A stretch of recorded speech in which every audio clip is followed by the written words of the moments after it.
This entire robotic adventure started 18 episodes ago with Simian, a large humanoid robot brimming with features. This one machine took us on a journey as we attempted to build a humanoid robot as close to a minifig's height as possible. And every attempt failed in that regard. First they were way too short, and by the end, it's like we gave up and made them much taller again. Although, never as tall as Simian, mind. Okay, it's true, we did lose our way for a moment. So it's high time we made good on our promise and finally reach our goal. Introducing G.I.B.B.O.N.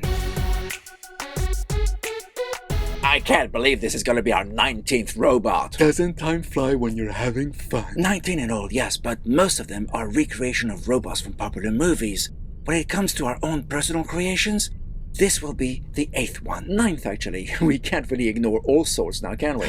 The instigator. But yeah, they're all too tall or too short to be considered minifig-sized, and one of them's not even humanoid shape. Looking at you, marmoset. But I think this time, we finally cracked it. So what are we waiting for? Let's get building. The whole idea here is to be as minimalist as feasible, drawing from our experience building the others to create something that will match a minifigure in height. There we achieve our ultimate goal. Let's find out. So, the feet will be made of 1x1 round tiles with bars. A highly dependable part we've used many times in the past. That's because it has so many uses, Mouse. And in this particular case, it's so we can slot bar holders with clip onto them to make the legs. Just a simple piece. Legs have been surprisingly tricky throughout our journey, and to be honest, some of our machines have been taller than they should have been based solely on the parts we decided to use for their legs. But if you look at minifigs, theirs are simple, straight, and chunky. So I'm replicating that here with that simple piece for the legs. Sounds pretty reasonable, actually. A piece that's much rounder than a minifig leg, mind. I think round's always better, don't you? Can't disagree with you there. And when it comes to the hips, well, it's gotta be a T-bar piece once more, right? Can't build a robot without it. Well, you can. Simian and Marmoset would testify to that. Yeah, but all the others in our personal series have depended on that very piece for their existence. If it ain't broke, Mouse. Next, to be able to attach anything to that T-bar, we need a 1x1 round plate with an open stud, followed by a 1x1 brick with studs on every side for the body. It's like you're revisiting your greatest hits. Well, since the aim of this line of robots has always been to create humanoid machines, that piece has always given us the most flexibility to make these a reality, while keeping their size as small as possible.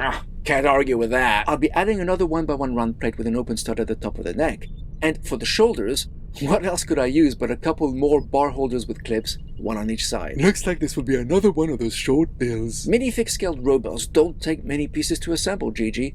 And even though G.I.B.B.O.N won't be the smallest robot we've ever built, it's still a pretty compact design. Now, for the arms, I'll be using a part known as mechanical arms. Sounds fitting. It is, right?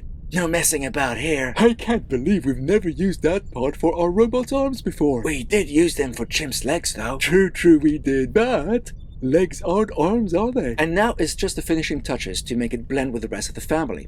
Starting with a tan 1x1 round tile at the back, and a dark Arzura one at the front for the recharge hookup. To make the head, I thought I'd slot in a 1x1 round plate with a bar at the top, as we've done for Gorilla and Bonobo. And Eve. And of course, the finishing touches include a black 1x1 round plate for the back of the head, and the usual printed piece for the eyes at the front. Wow! 17 pieces to make a simple humanoid-looking robot. But is it the right size? Have a look. It's pretty much just the right size we were after. Anyone see a strong C-3PO resemblance? I thought so too when I finished creating him, and in fact, that's giving me an idea. Why not give him an R2-D2-like companion? Ooh, we're gonna create another new robot? No need, actually. I think G.I.B.B.O.N and Marmoset look great together. Don't you?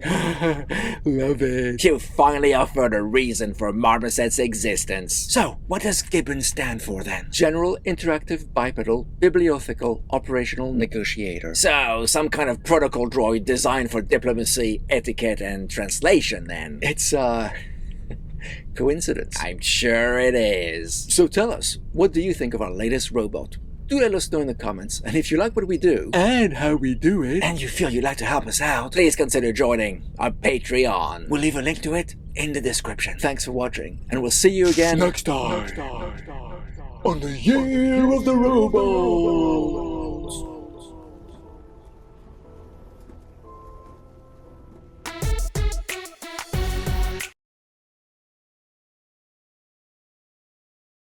This entire robotic adventure started Good start.